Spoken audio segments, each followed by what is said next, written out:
Welcome back to the A Squad.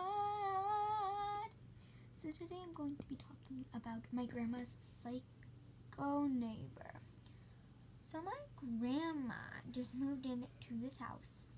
So basically, let's start the story not like that. Let's actually start the story. So, this is actually real, just saying. So we were driving up, right, and we saw her walking. And once we hit the driveway, she looked back into her door and she literally ran to her house, slammed the door to the point where we can hear inside the car while music was playing. So she went in, we went inside her new house, and guess what? She, oh, my eyebrow. She walks back to my house because we were in 5 minutes in the house because we just walked in. She's like, here's some cookies. I take them, put them on my kitchen counter. They look like regular cookies. She had a little boy with her. A little, 4-month-old boy that was already walking. So, the little boy comes, halfway into the room, into, my door, and halfway, stepping into the carpet. My dog goes, roar, roar, roar. So the old lady steps in with him because he's like, and then she turns around and she says, you don't go in strangers' house. Do you understand me? Do you want me to whoop you with that thing? And I'm like, that's serious? Is that just a regular, a belt or something? Or, a regular hand? At first I wasn't really, worried about it. So, I basically take the cookies. She says, I just want to welcome you. My name is blank. I don't like to say her name. My name is blank. And she says, can I have your phone number? So I give her my phone number. And once she snatched the phone from me, she said, boop, boop, boop, boop. That's my phone number. Take it. The B word. So, after that happened, this girl left. It was 8 o'clock at night, and I made dinner macaroni and cheese. She texts me and she says, do you have dinner ready for me? And I say, no, ma'am, but I do think you have your own dinner. So she says, no, I don't, little brat. And I say, well, that's it. Well, I don't really text her this, but I say, in my mind, I say, that's it. I'm putting my phone away, putting it on, silent, and I don't want to hear the rest of the day. So I slept in the living room. I closed my door, and I forgot to lock it, but nothing happened. So I locked it. 4:30 in the morning, she comes ding, ding, ding, ding, ding. I thought it was just my aunt or something. So she comes in, she pushes me out the way, and she is literally, her eyes are like this, and she falls on the floor. So the first thing that comes to my mind is CPR. First is CPR.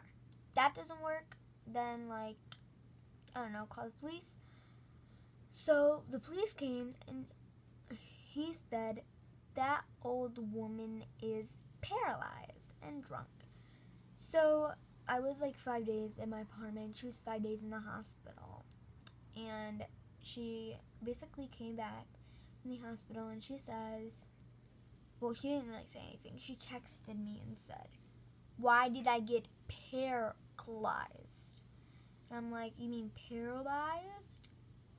And she comes in my, she ding, ding, ding, ding, ding, ding, ding, and it rings the bell. And, there's, this notch on my grandma's thing where you push it in, it makes, this bird sound, so you know that someone's there. So she pushes me out the way again, once again. She pushes me harder. I look at her, I'm like, you're not even paralyzed. She says, who cares? But that's what the cop said, so that's what the law is. So I'm like, okay, we should just listen to her. She's old and respect your elders. So, she goes back home an hour later. She steals, everything in my refrigerator. Well, before she tied me with, zip line on the door and stole everything out of my refrigerator. I didn't call 911. I thought she was just, old and, drunk. So the next day, ding ding ding ding ding ding ding ding ding ding, all morning, and she says she has a knife in her hand with like blood on it, but she's like, "You want this?" And I close the door immediately and lock it. I'm like, "Oh my god!" And yeah, so then the little boy comes. And he literally, like, I can hear him next door saying and screaming, "Help! There's an old lady!"